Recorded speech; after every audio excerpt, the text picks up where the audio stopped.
কিছু পুরুষ খালি শ্বশুর বাড়ি একটা আশা করে। আপনারা কি এক বস্তা টাকা রাইখে আইছিলেন শ্বশুর বাড়িতে? অথচ শ্বশুরের আদর যত্ন করা কলিজার টুকরাটারে নিয়ে আইছেন, তারপর শ্বশুর বাড়িরটা আশা করেন। এটা কেমন আশা আপনাদের?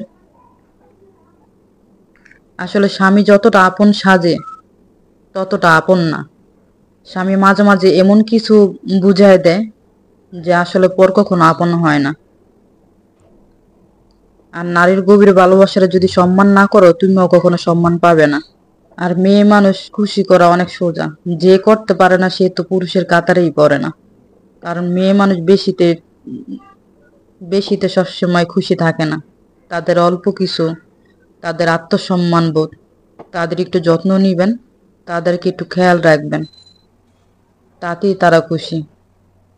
আর বোনদেরকেও বলতেছি, শ্বশুরবাড়ির ভাত মুখের কথা না। শ্বশুরবাড়ি ভাত খেতে হলে আপনাকে প্রচুর পরিমাণ ধৈর্য ধরতে হবে। আপনি যদি ধৈর্য ধরতে পারেন তাহলে আপনি সুখী, সেটা যে কোনো ক্ষেত্রেই হোক। আপনার যদি অনেক পরিমাণ ধৈর্য আর ত্যাগ থাকে, আপনি সব জায়গায় সফল হতে পারবেন। আর শ্বশুরবাড়ি এরকমই পলিটিক্স, ওইগুলা পলিটিক্স বুঝে আপনার চলতে হবে। শুধু শ্বশুর বাড়ির সারাক্ষণ দোষ দিলে হবে না, নিজেরও পরিবর্তন হতে হবে। কারণ পুরুষ মানুষ এরকম কম বেশি হবেই, এই ভালো এই মন্দ, তারা হলো বহুরূপী। মেয়েদের চাইতে বহুরূপী। তাদেরকে ভালোটা দিবেন, তারা খারাপটা দিতে চাবে। আবার এর চাইতেও বেশি ভালোটা দিতে পারবে, কারণ তারা বহুরূপী। যখন যেটা মনে চায় তখন সেটাই করে।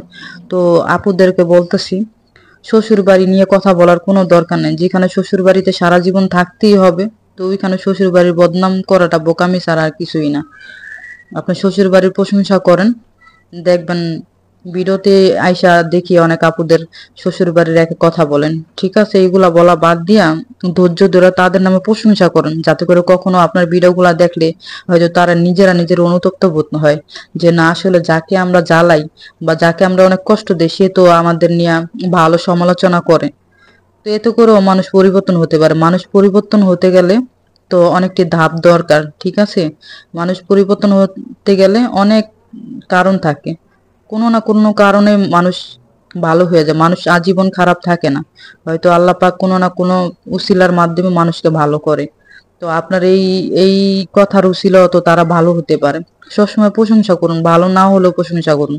শ্বশুর বাড়ি ভালো থাকতে হলে খারাপটাকেও ভালো বলতে হবে, ভালোটাকে তো ভালো বলতেই হবে। মেয়েদের জীবনটা অদ্ভুত, তাই সবকিছু মানায় নিতে হবে, এটাই।